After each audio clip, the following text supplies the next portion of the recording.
Hello friends, पंचायती राज के पिछले lecture में हमने पंचायती राज का विकास बलवंत राय मेहता समिति के जो दिशा निर्देश थे, जो उनकी सिफारिशें थी, उनको देखा था हमने। और अध्ययन दल व समिति में अशोक मेहता समिति को देखा था, इन्होंने क्या सुझाव दिए थे। जीवी के राव समिति को देखा था। और इस लेक्चर पार्ट में इसी के आगे हम एल एम सिंघवी समिति से शुरू करते हैं। 1986 में राजीव गांधी सरकार ने लोकतंत्र व विकास के लिए पंचायती राज संस्थाओं का पुनरुद्धार, है ना, एक एक वर्ड देखते हुए चलिए, क्योंकि इन्हीं शब्दों के सहारे आपको मेंस में आंसर राइटिंग करनी है। तो इसका पढ़ने का एक उद्देश्य ये भी है ताकि आप एक एक शब्दों को ध्यान से गौर से देखें और उनको अपने जहन में उतारें, जिससे आप लिख भी पाए। तो 1986 में राजीव गांधी सरकार ने लोकतंत्र व विकास के लिए पंचायती राज संस्थाओं का पुनरुद्धार पर एक अवधारणा पत्र तैयार करने के लिए एक समिति का गठन एल एम सिंघवी की अध्यक्षता में किया। इसने निम्न सिफारिशें दी, है ना। क्या क्या सिफारिशें दी हैं? देखिए, इन लेक्चरों का सबसे बढ़िया फायदा यह है कि आपको बुक को गौर से ना पढ़ना पड़े। आप बैठ के बुक को खोल के उसे पढ़ें, फिर कंसंट्रेट करें, फिर अंडरलाइन करें। आप इस वीडियो लेक्चर को देखें और ये पूरी लक्ष्मीकांत का वर्ड टू वर्ड एक्सप्लेनेशन है यहाँ पे, है ना। तो ये इससे फायदा, आपको इसको 2 बार देखेंगे तो आपको वो पूरा पैरा ही याद हो जाएगा, जो कि एग्जाम की डिमांड है कि आपको जो है लक्ष्मीकांत को बाइबल और रामायण की तरह, महाभारत की गीता की तरह रट डालना है। तभी आप सफल हो पाएंगे। तो पंचायती राज संस्थाओं का संवैधानिक रूप से मान्यता देने और उनका संरक्षण की आवश्यकता है। इस कार्य के लिए इन्होंने जो सिफारिशें दी थी, किसने? एल एम सिंघवी ने जो सिफारिशें दी, उसमें पहली थी कि इसे संवैधानिक रूप की जो है मान्यता देने और संरक्षण की आवश्यकता है ना। तो एल एम सिंघवी ने ही पहली बार बताया था कि जो पंचायती राज है उन्हें संवैधानिक रूप देना चाहिए। क्या देना चाहिए? कॉन्स्टिट्यूशनल सपोर्ट देना चाहिए। कॉन्स्टिट्यूशन में से जगह देनी चाहिए, इसके लिए अध्यादेश, इसके लिए लॉ होना चाहिए। ऐसा एल एम सिंघवी समिति ने कहा था। इस कार्य के लिए भारत के संविधान में एक नया अध्याय जोड़ा जाए, ऐसा उन्होंने कहा कि एक चैप्टर जोड़ा जाए। उससे उनकी पहचान और विश्वसनीयता अनुल्लंघनीय होने में महत्वपूर्ण मदद मिलेगी। इसने पंचायती राज निकास के नियमित, स्वतंत्र और निष्पक्ष चुनाव कराने के लिए संवैधानिक उपबंध की भी सलाह दी, मतलब कि अलग से स्वतंत्र और निष्पक्ष चुनाव हो सके। और क्या बातें कही हैं एल एम सिंघवी की अध्यक्षता वाली कमेटी ने? तो उन्होंने कहा गांवों के लिए न्याय पंचायतों की स्थापना की जाए, मतलब गांव जो है उनमें न्याय पंचायतों की स्थापना की जाए, है ना। अगला देख लेते हैं पॉइंट, ये क्या कह रहे हैं। तो अगले पॉइंट में ये कह रहे हैं कि ग्राम पंचायतों को ज्यादा व्यवहारित रूप बनाने के लिए गांवों का पुनर्गठन किया जाए, है ना, गांवों का पुनर्गठन। और इसने ग्राम सभा की महत्ता पर भी जोर दिया तथा इसे प्रत्यक्ष लोकतंत्र, है ना, प्रत्यक्ष लोकतंत्र, डायरेक्ट डेमोक्रेसी जिसे कहते हैं, की मूर्ति बताया। मतलब यही प्रत्यक्ष लोकतंत्र को प्रतिस्थापित करने में हमें मदद करेगी। प्रत्यक्ष लोकतंत्र किसके द्वारा स्थापित होगा? इन्हीं पंचायतों के द्वारा, पंचायती राज विकास के द्वारा। ये जो पंचायती राज विकास हैं, ये किसकी मदद करेंगे? हमारे प्रत्यक्ष लोकतंत्र की स्थापना में। गांव की पंचायतों को ज्यादा आर्थिक संसाधन उपलब्ध कराए जाने चाहिए, मतलब कि इन्हें फाइनेंशियल सपोर्ट करना चाहिए ताकि तालाब, सड़कें, स्कूल वगैरह ये गांव की पंचायत वगैरह बनवा सकें। पंचायती राज संस्थाओं के चुनाव, उनके विघटन एवं उनके कार्यों से संबंधित जो भी विवाद उत्पन्न हो, उसके निस्तारण के लिए न्यायिक अधिकरणों की स्थापना की जाए, मतलब अलग से इनकी जुडिशियल अधिकरण भी, इंस्टीट्यूशंस भी बनाए जाने चाहिए। ऐसा एल एम सिंघवी समिति ने सिफारिश की थी, जिसको किसने गठित करवाया था? सरकार ने, राजीव गांधी सरकार ने करवाया था। अब हम देख लेते हैं थुंगन समिति जो अगली आई। थुंगन समिति क्या कहती है? तो देख लीजिए, 1988 में संसद की सलाहकार समिति थी, एडवाइजरी कमेटी जिसे हम कहते हैं। क्या कहते हैं? एडवाइजरी कमेटी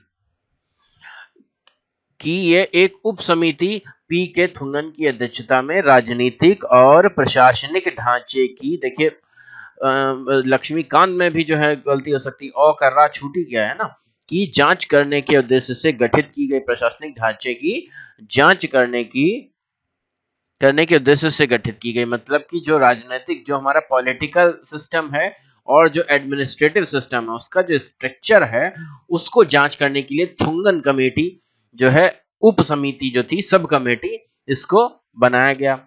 इस समिति ने पंचायती राज व्यवस्था को मजबूत करने के लिए सुझाव दिए। तो इन्होंने भी सुझाव दिए कि जो हमारा पंचायत समिति है इसको आप रूट लेवल पे, जैसे नहीं कहते हैं grass root democracy, grass root democracy नहीं कहते हैं, मतलब जड़ से लोकतंत्र को मजबूत करने के लिए किसमें, पंचायती राज में मजबूती प्रदान करनी पड़ेगी।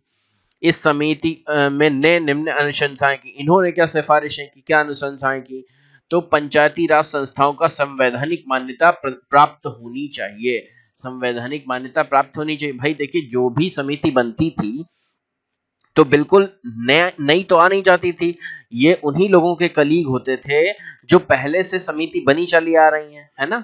जो मतलब भाई आप किसी कॉलेज में पढ़ते हैं तो आपके सीनियर कौन है, जिनको आप जानते हैं, जिनको आप समझते हैं और जिन्होंने टॉप किया है तो आप उन्हीं के नोट से शायद पढ़ते हैं ना। वैसे ही ये समितियां थी, तो इनकी जो प्रीवियस समिति थी उन्हीं के कुछ सीनियर आईएएस ऑफिसर या सीनियर लीडर्स जो थे, इन समितियों के जो आने वाली आगे वाली समितियां हैं उनके जो है टीचर रहे होंगे। तो वही जो चीजें कहते थे ये भी अपनी उसी मान्यता को लाते थे आगे। तो इन्होंने क्या कहा, पंचायती राज संस्थाओं का संवैधानिक मान्यता प्राप्त होनी चाहिए, है ना, कॉन्स्टिट्यूशनल एक उसका रिप्रेजेंटेशन होनी चाहिए हमारे संविधान में। गांव, प्रखंड, जिला स्तरों पर त्रिस्तरीय पंचायती राज होना चाहिए। तो इन्होंने किस, ये जो थुंगन समिति थे, थुंगन समिति ने कितने स्तर की पंचायत व्यवस्था के लिए अपना जो है सिफारिश दी है? तो इन्होंने 3 लेयर स्ट्रक्चर पंचायती राज में मांग की है ना। फिर उसके आगे देख लेते हैं, जिला परिषद को पंचायती राज व्यवस्था की धुरी होना चाहिए। मतलब इन्होंने क्या बताया, जिला परिषद जो है उसको पंचायती राज व्यवस्था की धुरी होना चाहिए, मतलब कि वहीं से इसका नियंत्रण हो। इसे जिले में योजना निर्माण एवं विकास की एजेंसी के रूप में कार्य करना चाहिए। जिले में, डिस्ट्रिक्ट में पंचायती राज संस्थाओं का 5 वर्ष का निश्चित कार्यकाल होना चाहिए। नहीं भी कभी भी स्थगन कर दीजिए, नहीं, 5 ईयर्स के लिए तो आप लोगों को चुनकर, चयन करके, इलेक्ट करके उन्हें काम करने दीजिए। एक संस्था के सुपर सत्र की अधिकतम अवधि 6 माह होनी चाहिए। एक संस्था के सुपर सत्र की अधिकतम अवधि 6 माह होनी चाहिए। राज्य स्तर पर योजना मंत्री की अध्यक्षता में एक योजना निर्माण एवं समन्वय समिति गठित होनी चाहिए। राज्य स्तर पर योजना मंत्री एक होना चाहिए, प्लानिंग मिनिस्टर होना चाहिए, और उसकी अध्यक्षता में एक योजना निर्माण एवं समन्वय समिति होनी चाहिए। पंचायती राज पर केंद्रित विषयों की एक विस्तृत सूची तैयार की जानी। पंचायती राज पर केंद्रित विषयों की एक विस्तृत सूची तैयार करनी चाहिए और उसे संविधान में समाहित करना चाहिए। मतलब पंचायती राज ये कार्य करेंगे, उसकी एक विस्तृत सूची तैयार हो, लिस्ट तैयार हो, है ना, कि उनको कार्य करने के लिए किसी से देखना ना पड़े, आइडिया खोजना ना पड़े कि हमें कार्य का करना है अपने गांव में। एक सूची विस्तृत आप तैयार कर दीजिए जिसमें लिखा हो कि ये कार्य हो, और उसको संविधान में समाहित करना चाहिए। हमारे जो कॉन्स्टिट्यूशन है इंडिया का, कि उसको, इस सूची को उसमें सम्मिलित करना देना चाहिए, तो लोग भी कह सके ये हमारा संवैधानिक अधिकार है। रोड, इंफ्रास्ट्रक्चर है, नदी, नाले, तालाब, प्रकाश की व्यवस्था गांवों में, है ना, पानी की व्यवस्था, रोड की व्यवस्था, पार्कों की व्यवस्था, है ना, खेल कूद की व्यायामशालाओं की व्यवस्था। ये ऐसी लिस्ट बनाकर आप उसे संविधान में समाहित कीजिए जिससे लोग कह सकें कि हमारा ये संवैधानिक अधिकार है, कॉन्स्टिट्यूशनल राइट हो जाएगा। हर राज्य में एक राज्य वित्त आयोग का गठन होना चाहिए। यह आयोग पंचायती राज संस्थाओं को वित्त वितरण के पात्रता बिंदु और विधियां तय करेगा, है ना। हर राज्य में एक राज्य वित्त आयोग हो, मतलब कि स्टेट फाइनेंस कमीशन हम जिसे कहते हैं, स्टेट फाइनेंस कमीशन हो, उसका गठन किया जाए। और यही जो है, यही पंचायत राज्यों को फाइनेंस जो है वितरण की पात्रता बिंदु तथा विधियां तय करे। मतलब क्या क्या पात्र हो, कोई पंचायत है उसका कितने उसमें पॉपुलेशन है, किसी की 1 लाख पॉपुलेशन है, तो किसी की 50,000 है, किसी की 20,000 है, तो उसको कितना फाइनेंस देना है, कितना उसमें विकास कार्य होना है, ये राज्य वित्त आयोग तय करे। ये थुंगन समिति ने जो है 9 सिफारिशें की। अगला हम देख लेते हैं, थुंगन समिति की जो आखिरी 10वीं जो इनकी सिफारिश थी, क्या थी? 10वीं सिफारिश थुंगन समिति ने क्या की है? हमारे थुंगन साहब ने जो ये उप कमेटी बनी थी राजनीतिक और प्रशासनिक ढांचा चेक करने के लिए, इसकी आखिरी इनकी क्या थी सिफारिश, क्या अनुशंसा थी कि जिला परिषद का मुख्य कार्यकारी पदाधिकारी जिले का कलेक्टर हो। मतलब जो जिला परिषद हो उसका मुख्य चीफ एग्जीक्यूटिव जो ऑफिसर हो, सीईओ, वो कलेक्टर होना चाहिए। मतलब यहाँ पे कलेक्टर को पूरी पावर दे दी जाए जिला परिषद के स्तर पर। अब अगली देख लेते हैं मुख्य समिति गाडगिल समिति। इनमें से क्वेश्चन आते ही रहते हैं कि इन समिति में से ये अनुशंसाएं थी, कौन सी नहीं थी या कौन सी है ना। समिति दे दी जाएगी। इन समिति के बारे में आप बताइए कि कौन कौन सी अनुशंसाएं थी और कौन सी सिफारिशें नहीं की गई। तो और ये भी पूछ लें कि गाडगिल समिति को ऐसे सरकार ने इस ईयर में तय किया, क्या क्या कथन सही है, क्या क्या नहीं है, तो ये आपको पूरा पढ़ना पड़ेगा, है ना।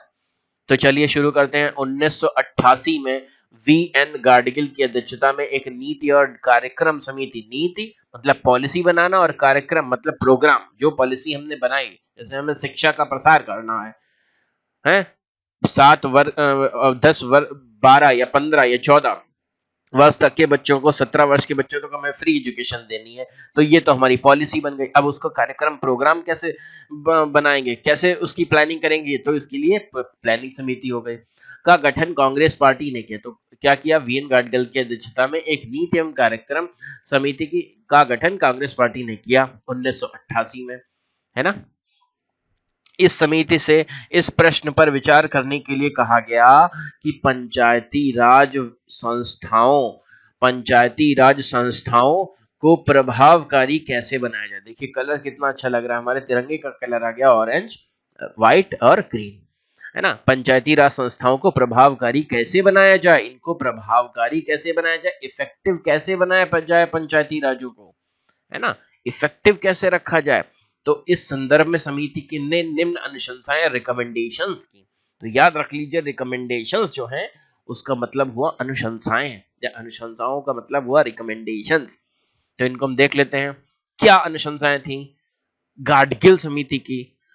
पंचायती राज संस्थाओं को संवैधानिक दर्जा दिया जाए, जो थुंगन समिति ने कहा था, जो एलएम सिंघवी समिति ने सबसे पहले कहा था कि इन्हें संवैधानिक दर्जा दिया जाए, वही पहली, दूसरी और तीसरी बार इन्होंने भी दोहरा दिया कि पंचायती राज संस्थाओं को संवैधानिक दर्जा दिया जाए। मतलब जो अब ऊपर वाली समितियां थी वो सब इनके गुरु ही थे, वो सब गाडगिल समिति के गुरु थे, तो उन्होंने उन्हीं की बात को, उन्हीं की सिफारिश को दोहरा दिया कि संवैधानिक दर्जा दिया जाए। गांव, प्रखंड, जिला स्तर पर त्रिस्तरीय पंचायती राज होना चाहिए। इन्होंने भी देखिए वही बात दोहरा दी। पंचायती राज संस्थाओं का कार्यकाल 5 वर्ष सुनिश्चित कर दिया जाए। देखिए इन्होंने और फोकस्ड और मतलब डिटरमाइंड वे में जो है समितियां ज्यादा बात ना कहते हुए ऊपर वाली ही बातों को, समितियों की बातों को दोहरा दिया, सिफारिशों को दोहरा दिया। पंचायत के सभी 3 स्तर के सदस्यों का सीधा निर्वाचन होना चाहिए। सीधा निर्वाचन मतलब कि डायरेक्ट वहां की जनता द्वारा, पब्लिक द्वारा होना चाहिए, है ना, जो नागरिक है वहां के, उस क्षेत्र के, उनके द्वारा होना चाहिए। अनुसूचित जातियों, जनजातियों और महिलाओं के लिए आरक्षण होना चाहिए। ये इन्होंने नई बात कुछ जोड़ी है कि एससी और एसटी और जो हमारी वुमेन्स हैं समाज की, उनके लिए आरक्षण होना चाहिए। पंचायती राज संस्थाओं की यह जिम्मेवारी होगी, जिम्मेवारी कहें या जिम्मेदारी कहें, बात एक ही है। राज संस्थाओं की यह जिम्मेवारी होगी कि वे पंचायत क्षेत्र के सामाजिक आर्थिक विकास के लिए, सामाजिक और आर्थिक विकास के लिए, सामाजिक विकास कैसा होता है मतलब समाज का विकास है, आर्थिक विकास कैसा होता है, वहां पे कोई उद्योग लगे, लघु उद्योग लगे हैं, विकास हो, खेती का विकास हो, है ऐसी फसलों का हो जो तुरंत, जैसे कैश क्रॉप्स कहते हैं ना। सामाजिक विकास क्या है, वहां पे पार्क बने, जन समुदाय केंद्र बने, स्वास्थ्य समुदाय केंद्र बने, ये सामाजिक विकास हुआ, के लिए योजनाएं बनाएंगे। तो पंचायती राज संस्थाएं की जिम्मेदारी होगी कि वे पंचायत क्षेत्र के लिए योजनाएं बनाएंगे। किसकी जिम्मेदारी? पंचायती राज इंस्टीट्यूशंस की है। योजनाएं बनाई, उन्हें कार्यान्वित करेंगे, प्लानिंग भी करेंगे और उन्हें एग्जीक्यूशन भी आपका करेंगे। 7वीं अनुशंसा गाडगिल समिति की क्या थी, है ना, गाडगिल समिति पढ़ रहे हैं। 7वीं अनुशंसा इन्होंने की कि पंचायती राज संस्थाओं को कर और ड्यूटीज लगाने, वसूलने, जमा करने का अधिकार होगा। ये इन्होंने और बात बताई, है ना। फिर उसके बाद देख लेते हैं, एक राज्य वित्त आयोग की स्थापना की जाए जो पंचायतों को वित्त का आवंटन करे। ऊपर वाली बात को ही रिवाइज किया गया है, ऊपर वाली अनुशंसाओं को ही बताया गया। एक राज्य चुनाव आयोग की स्थापना हो। राज्य चुनाव आयोग की स्थापना, स्टेट इलेक्शन कमीशन उस समय तक शायद नहीं बना हुआ था, तभी इन्होंने अनुशंसा की कि एक राज्य चुनाव आयोग की स्थापना हो जो पंचायतों का चुनाव संपन्न कराए। गाडगिल की ये अनुशंसाएं, अब गाडगिल की जो ये अनुशंसाएं थी, एक संशोधन विधेयक के निर्माण का आधार बनी। यही देखिए इन्होंने भाई 4-5 समितियां ऊपर हम देख चुके हैं। कौन कौन सी समितियां देख चुके हैं? गाडगिल समिति जो है ये तो एक संशोधन विधेयक का निर्माण का आधार बन गई। इस विधेयक का लक्ष्य था पंचायती राज संस्थाओं का संवैधानिक दर्जा और सुरक्षा देना। तो ये संशोधन विधेयक कौन सा था? पंचायती राज संस्थाओं का संवैधानिक दर्जा व सुरक्षा देना, है ना। अभी हम देखेंगे आगे यही वाला 73वां संविधान संशोधन अधिनियम, 73वां संशोधन अधिनियम, अमेंडमेंट एक्ट। और इससे पहले कौन कौन सी समितियां थी? तो गाडगिल समिति से पहले हो गई हमारी एल.एम. सिंघवी समिति, फिर थुंगन समिति, फिर उसके बाद उससे पहली है जी.वी.के. राव समिति, उससे पहली है हमारी कौन सी समिति है? बलवंत राय मेहता समिति। तो बलवंत राय मेहता के बाद आई आपकी अशोक मेहता समिति, फिर जी.वी.के. राव समिति, और फिर उसके बाद थुंगन समिति, एल.एम. सिंघवी समिति, फिर थुंगन, फिर गाडगिल। तो इस तरीके से हम अगर याद करें तो सबसे पहले आए हमारे अशोक मेहता समिति, फिर आई नहीं पहले आए बलवंत राय मेहता समिति, फिर आई अशोक मेहता समिति, फिर आई, तो इस तरीके से हम देख सकते हैं सबसे पहले आई हमारी बलवंत राय मेहता समिति, है ना। सबसे पहले आई हमारी फर्स्ट पे बलवंत राय मेहता समिति, इसके बाद आई अशोक मेहता समिति, बलवंत राय मेहता, अशोक मेहता, फिर उसके बाद जी.वी.के. राव समिति आई, फिर उसके बाद एल.एम. सिंघवी समिति आई, फिर थुंगन समिति आई 5वीं, फिर छठी जो हमारी समिति थी गाडगिल समिति। यही हमारे 72वें 72nd कॉन्स्टिट्यूशनल जो संशोधन है उसका आधार बनी, ये हमने देखा। अब चलिए देख लेते हैं संवैधानिकीकरण। संवैधानिकीकरण जो हुआ वो किस तरीके से हुआ, है ना। कॉन्स्टिट्यूशनलाइजेशन जिसे कहेंगे हम, इसे क्या कह सकते हैं हम? कॉन्स्टिट्यूशनलाइजेशन,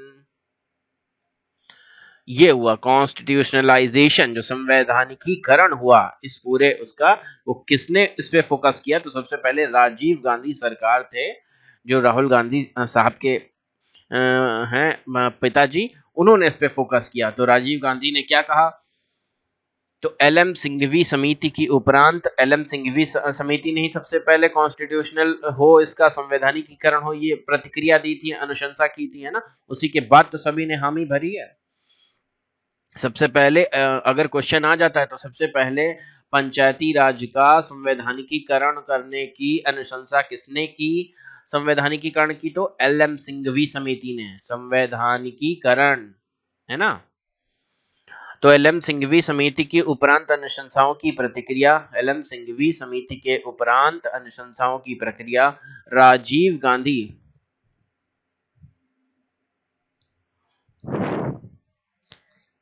गांधी सरकार ने पंचायती राज संस्थाओं के संवैधानिकीकरण तथा उन्हें ज्यादा शक्तिशाली और व्यापक बनाने हेतु जुलाई 1989 में 64वां संविधान संशोधन विधेयक लोकसभा में पेश किया। ये पहले कौन सा पेश किया गया था, ये भी ध्यान रखिएगा, पहले 64वां पेश किया गया है। 64वां संविधान मतलब कि कॉन्स्टिट्यूशन अमेंडमेंट, संविधान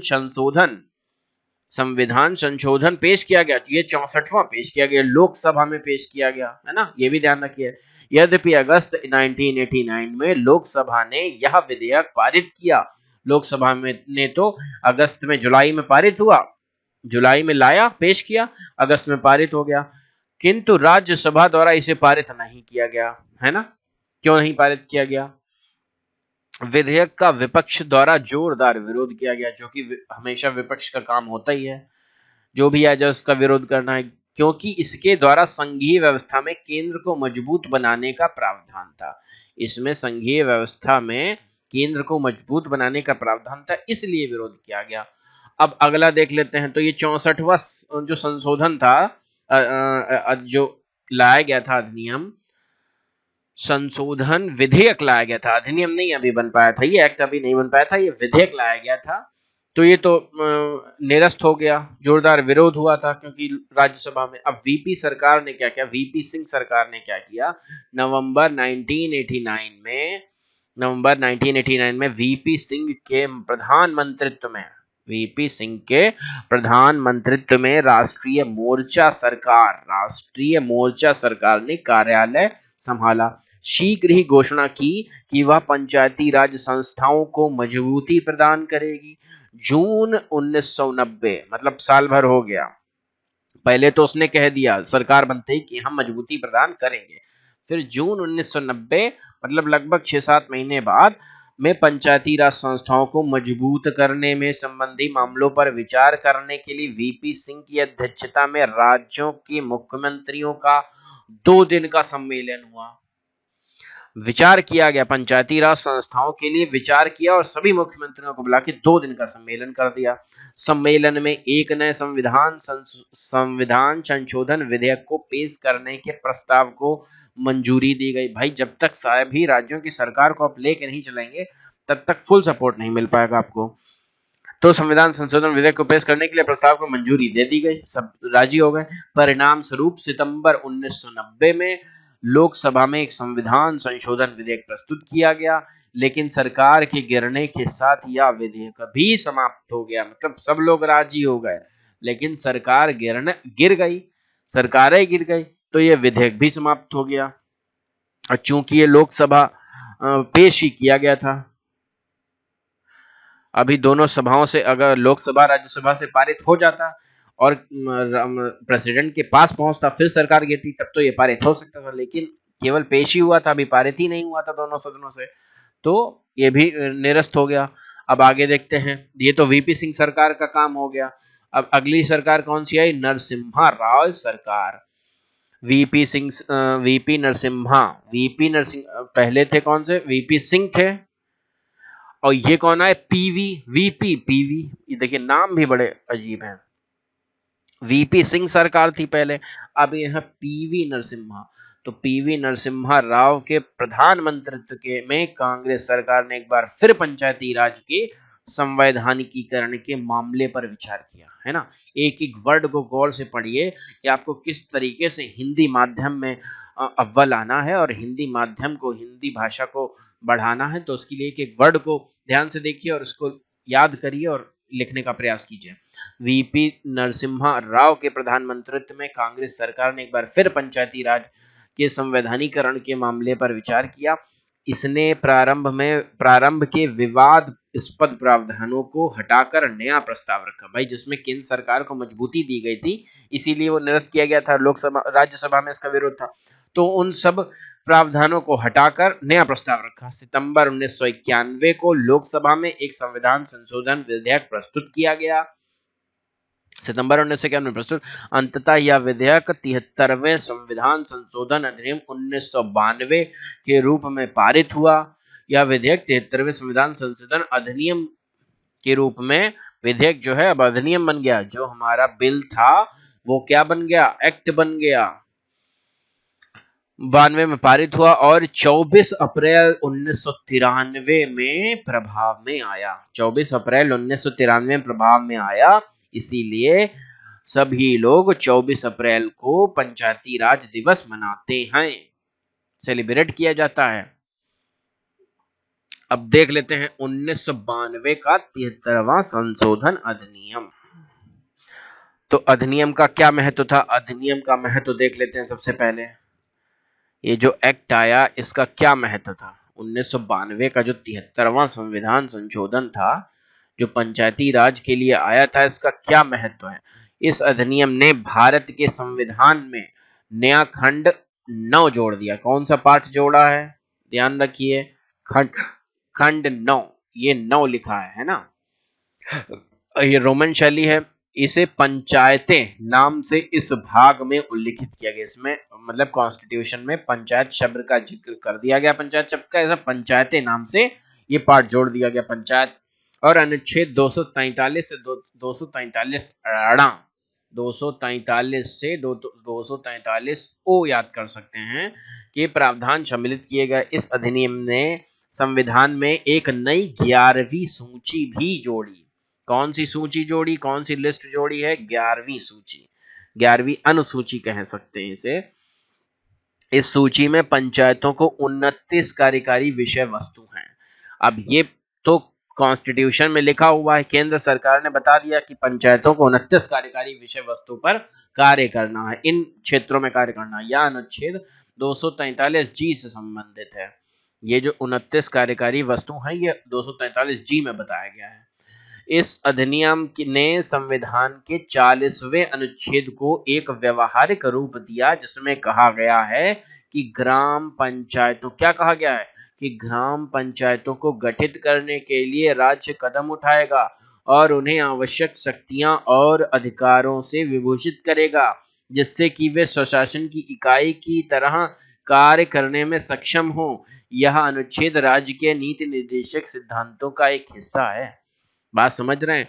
तो जो हमारा आर्टिकल 40 था, है ना, जो कि कहता है कि राज्य पंचायतों का विकास करेगा, उनको शक्तियां प्रदान करेगा ताकि वो लोग अपने स्वशासन की इकाई बन सकें और अपने का विकास कर सकें। ये आर्टिकल 40 में डीपीएसपी के थ्रू लाया गया था, directive principles of state policies, नीति निर्देशक तत्वों के अंतर्गत था, जिसको इस संविधान संशोधन ने व्यवहारित कर दिया, व्यवहारिक रूप में ला दिया।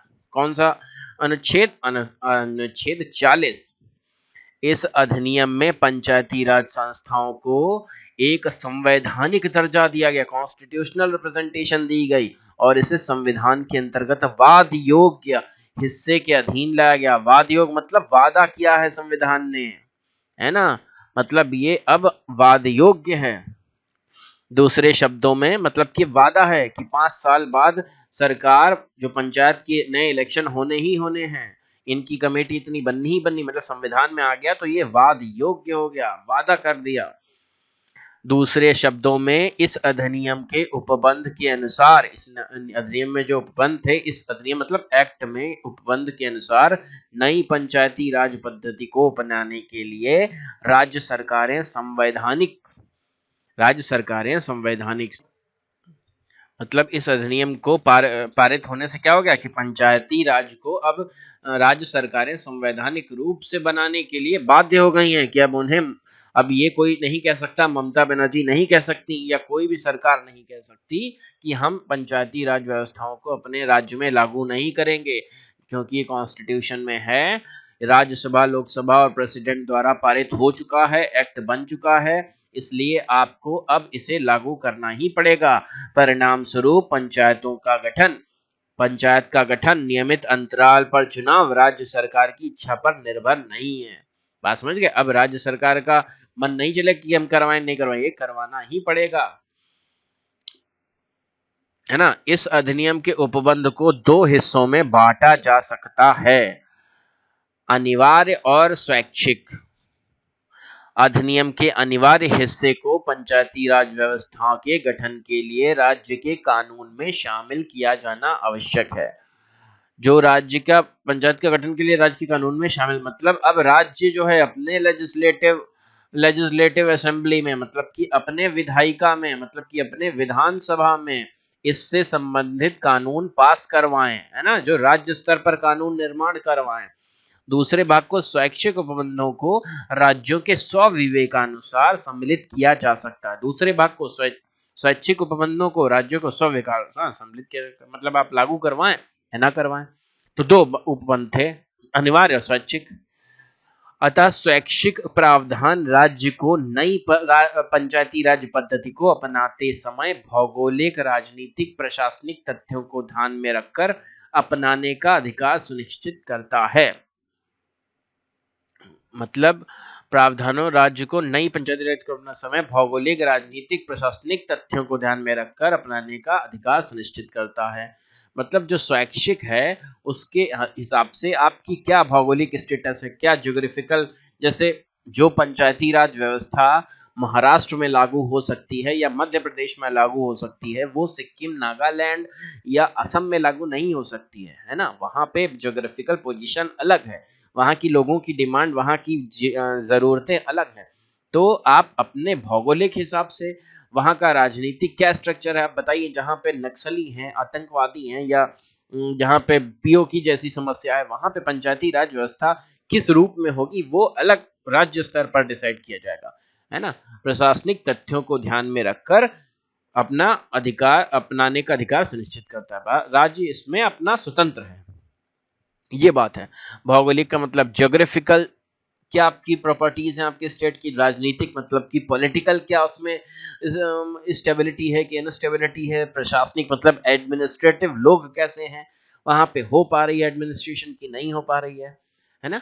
यह अधिनियम देश में जमीनी स्तर पर लोकतांत्रिक संस्थाओं के विकास में एक महत्वपूर्ण कदम है। मतलब ये जो अधिनियम था जमीनी स्तर पर, ग्राउंड लेवल पर लोकतांत्रिक जो संस्थाएं हैं, जिन्हें क्या कहते हैं, डेमोक्रेटिव इंस्टीट्यूशंस, डेमोक्रेटिव इंस्टीट्यूशंस इन्हें कहते हैं, है ना।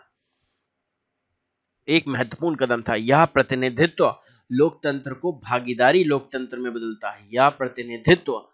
यह जो प्रतिनिधित्व था, यह लोकतंत्र को भागीदारी लोकतंत्र, मतलब पार्टिसिपेटिव डेमोक्रेसी, है ना। पार्टिसिपेटिव डेमोक्रेसी, यहाँ पे हम भागीदार बन पा रहे हैं। मतलब पंचायत होंगे, कई सारे पंच होंगे, लोग होंगे, सभासद होंगे, है ना। तो ये सब लोग विकास में भागीदारी करेंगे, लोकतंत्र में, लोकतंत्र से जुड़ जाएंगे। यह देश में लोकतंत्र को जमीनी स्तर पर तैयार करने की एक क्रांतिकारी संकल्पना है। ठीक है, अब प्रमुख विशेषताएं देख लेते हैं कि जो हमारे पंचायती राज व्यवस्था लागू हुई, इसकी प्रमुख विशेषताएं क्या है। तो चलिए शुरू करते हैं। इस अधिनियम की मुख्य विशेषताएं, महत्वपूर्ण विशेषताएं क्या है। ग्राम सभा, सबसे पहले क्या है, ग्राम सभा होनी। यह अधिनियम पंचायती राज की ग्राम सभा का प्रावधान करता है। ग्राम सभा क्या होती है, इस निकाय में ग्राम स्तर पर गठित पंचायत क्षेत्र में निर्वाचक सूची में पंजीकृत व्यक्ति होते हैं। बात समझ रहे हो। इस निकाय में गांव स्तर पर गठित पंचायत क्षेत्र जो है, उसमें निर्वाचक सूची जो है, जो आपकी इलेक्शन लिस्ट है ना, वोटर लिस्ट, इलेक्शन लिस्ट नहीं, वोटर लिस्ट जिसे हम कहते हैं, उसमें जो पंजीकृत व्यक्ति है, जो रजिस्टर्ड नागरिक हैं, वो इस निकाय में होते हैं। अतः यह पंचायत क्षेत्र में पंजीकृत मतदाताओं की एक ग्राम स्तरीय सभा है।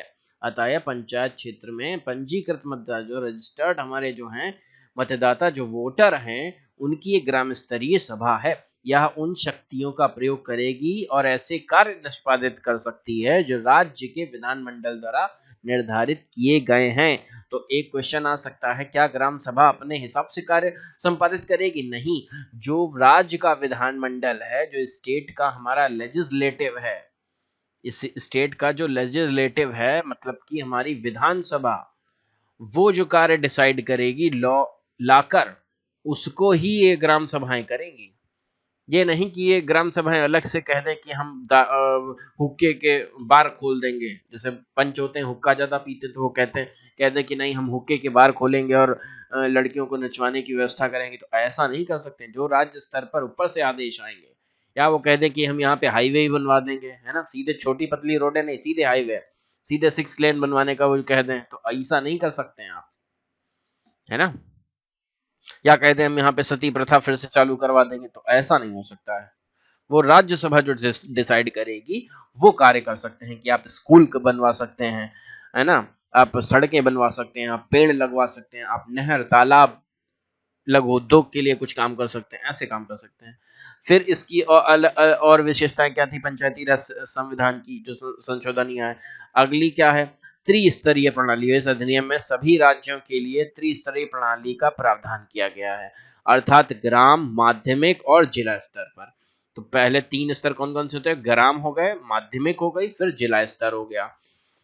अतः यह अधिनियम पूरे देश में पंचायती राज की संरचना में समरूपता लाता है, मतलब एक जैसा सिमिलर स्ट्रक्चर हो। फिर भी ऐसा राज्य जिसकी जनसंख्या 20 लाख से ऊपर न हो को माध्यमिक स्तर पर पंचायतों का गठन न करने की छूट देता है। तो माध्यमिक स्तर पर अगर 20 लाख से ऊपर आपकी जनसंख्या नहीं है तो माध्यमिक स्तर पर पंचायतें गठन ना कीजिए। बात समझ रहे हैं? माध्यमिक स्तर पर ना कीजिए, लेकिन नीचे ग्राम स्तर पर, जिला स्तर पर कीजिए। माध्यमिक स्तर पर मत कीजिए, लेकिन ग्राम स्तर पर और जिला स्तर पर कीजिए, क्योंकि जितना ज्यादा पॉपुलेशन होगी आपको हायरार्की उतनी ज्यादा देनी पड़ेगी, है ना। तो ये हो गया भाई, जितनी ज्यादा पॉपुलेशन होगी उसमें ज्यादा ऊपर होंगे परदादा, फिर दादा, फिर उसके नीचे पापा, है ना। तो ये हायरार्की हो जाएगी। कम पॉपुलेशन होगी तो सीधे पापा, उनके 4 बच्चे, इस तरीके से। तो जहां पे जनसंख्या ऊपर ना है, 20 लाख से ऊपर अगर नहीं है, कम ही लोग हैं, तो आप माध्यमिक की ना कीजिए और जिला स्तर की और पंचायतों की कर दीजिए, जिससे जितने पंच होंगे वो डायरेक्ट जिला स्तर पर अपने अपने ऑफिसर्स के काम को पूरा कर सकेंगे। अगली क्या विशेषता है? सदस्यों एवं अध्यक्ष का चुनाव। जो सदस्य बनेंगे, अध्यक्ष होंगे, उनका चुनाव होगा। तो गांव, माध्यमिक और तथा जिला स्तर के पर पंचायतों के सभी सदस्य लोगों द्वारा सीधे चुने जाएंगे। इसके अलावा माध्यमिक एवं जिला स्तर पर पंचायतों के अध्यक्ष का चुनाव निर्वाचित सदस्यों द्वारा उन्हीं में से अप्रत्यक्ष रूप से होगा।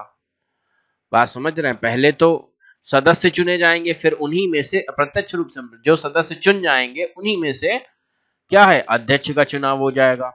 जबकि गांव स्तर पर पंचायत के अध्यक्ष का चुनाव राज्य के विधानमंडल द्वारा निर्धारित तरीके से किया जाएगा। पर जो गांव स्तर है उसमें जो पंचायतों का चुनाव है, उनके पंचायत का अध्यक्ष है वो राज्य के विधानमंडल जैसा डिसाइड करेगा, वैसे होगा। सीटों का आरक्षण, ये भी अलग विशेषता है इस अधिनियम की। तो पहला है ग्राम सभा, फिर त्रिस्तरीय प्रणाली, फिर सदस्यों एवं अध्यक्ष का चुनाव। अब अगला आ गया सीटों का आरक्षण। यह अधिनियम प्रत्येक पंचायत में सभी 3 स्तरों पर अनुसूचित जाति और जनजाति, मतलब कि एससी और एसटी आप जिसे सुनते रहते हैं, schedule caste and schedule tribes, को उनकी संख्या के कुल जनसंख्या के अनुपात में सीटों का पर आरक्षण उपलब्ध कराता है। तो कहीं क्वेश्चन आ जाए कि एससी एसटी को 1/3 सीटें दी जाएंगी, तो ऐसा ये ऑप्शन गलत होगा। वहां की जितनी जनसंख्या होगी और उस जनसंख्या के अनुपात में जितने एससी व एसटी होंगे उतनी ही सीटें प्रोवाइड की जाएंगी। मतलब जितनी जनसंख्या में अनुपात में एससी एसटी होंगे उतनी ही संख्या में उनको सीटें अलॉट होंगी। अब अगला देख लेते हैं राज्य विधानमंडल। राज्य विधानमंडल गांव या अन्य स्तर पर पंचायतों में अनुसूचित जाति एवं जनजाति के लिए अध्यक्ष के पद के लिए आरक्षण भी प्रदान करेगा। राज्य विधानमंडल गांव और अन्य स्तर पर पंचायतों में अनुसूचित जाति और जनजाति के लिए अध्यक्ष के पद का भी आरक्षण प्रदान करेगा। मतलब अध्यक्ष पद पर भी रिजर्वेशन होगा। किसके लिए? एससी व एसटी के लिए। कितनी पॉपुलेशन में? पॉपुलेशन के अनुसार, जितनी इनकी पॉपुलेशन होगी वैसा ही। इस अधिनियम में यह व्यवस्था की गई है कि आरक्षण के मसले पर महिलाओं के लिए उपलब्ध कुल सीटों की संख्या, इसमें वह संख्या भी शामिल है जिसमें तहत अनुसूचित जाति अनुसूचित महिलाओं को आरक्षण दिया जाता है। मतलब कि जितने में इनको आरक्षण होगा वो भी सीटें शामिल करके 1/3 से कम ना हो। महिलाओं को कितना लिमिट दे दिया गया कि 1/3 सीटें जो है महिलाओं के लिए होनी चाहिए। मतलब अगर 100 सीटें हैं तो 30 महिलाएं उसमें होनी चाहिए।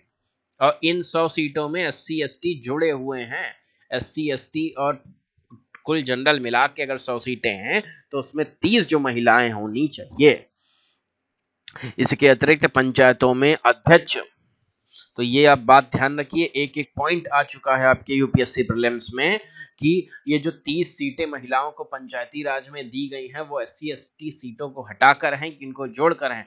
तो 80 सीटों को जो मिलाकर 100 सीटें बनती हैं, उसके बाद जो 30 सीटें निकलती हैं 1/3, उसमें महिलाओं को फुल देना चाहिए। ये ऐसा प्रावधान है। इसके अतिरिक्त पंचायतों में अध्यक्ष और अन्य पदों के लिए हर स्तर पर महिलाओं के लिए आरक्षण 1/3 से कम नहीं होगा। मतलब कि अगर टोटल अध्यक्ष, पंचायतों के अध्यक्ष एक जिले में 20 हैं तो उनमें 6 जो हैं वो महिला प्रधान होंगी। बात समझ रहे हैं? अगर 20 प्रधान हैं किसी जिले में तो 6 जो हैं वो महिला प्रधान होंगी। तो क्या होता है, इसको करने के लिए लोग क्या करते हैं कि अपनी सीधी सादी बीवी को प्रधान का चुनाव लड़वा देते हैं और फिर अपना प्रधानी करते हैं। इस तरीके से काम हो रहा है।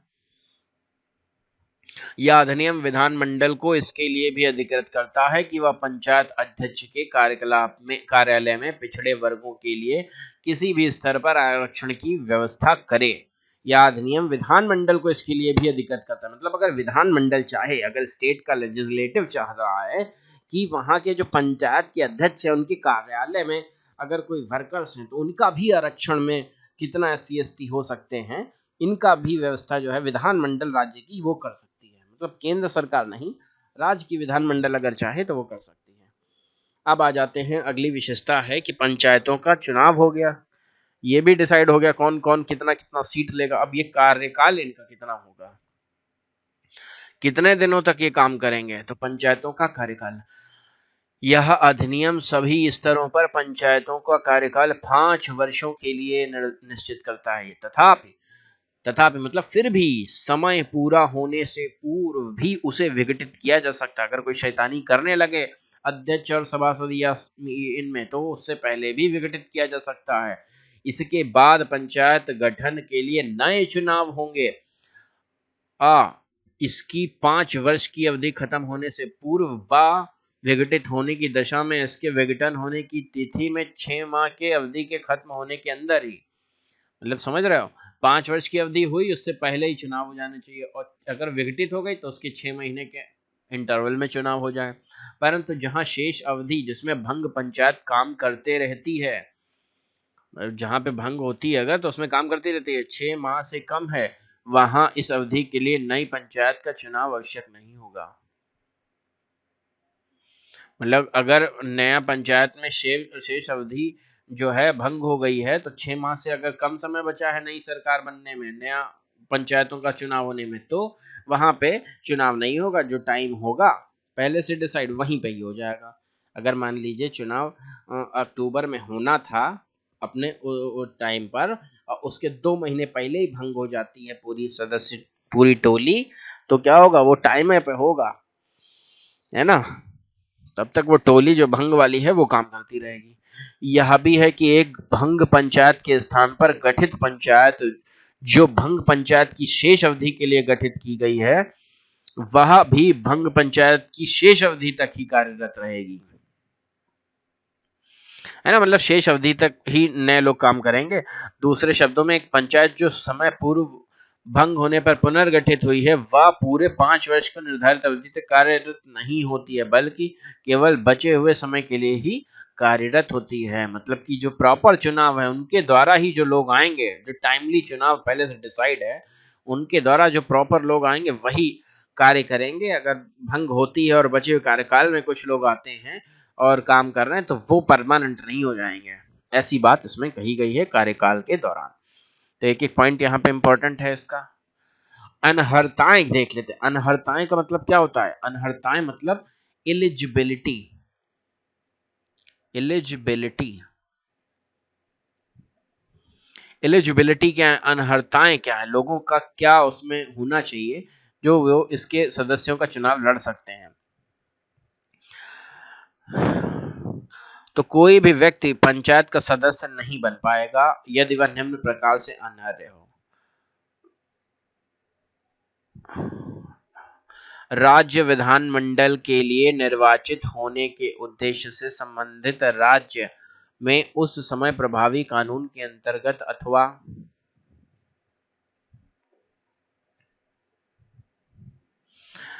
राज्य विधानमंडल द्वारा बनाए गए किसी भी कानून के अंतर्गत लेकिन किसी भी व्यक्ति को इस बात पर अयोग्य घोषित नहीं किया जाएगा कि वो 25 वर्ष से कम आयु का है। यदि वह 21 वर्ष की आयु पूरी कर चुका है तो अयोग्यता संबंधित सभी प्रश्न राज्य विधान द्वारा निर्धारित प्राधिकारी को संदर्भित किए जाएंगे।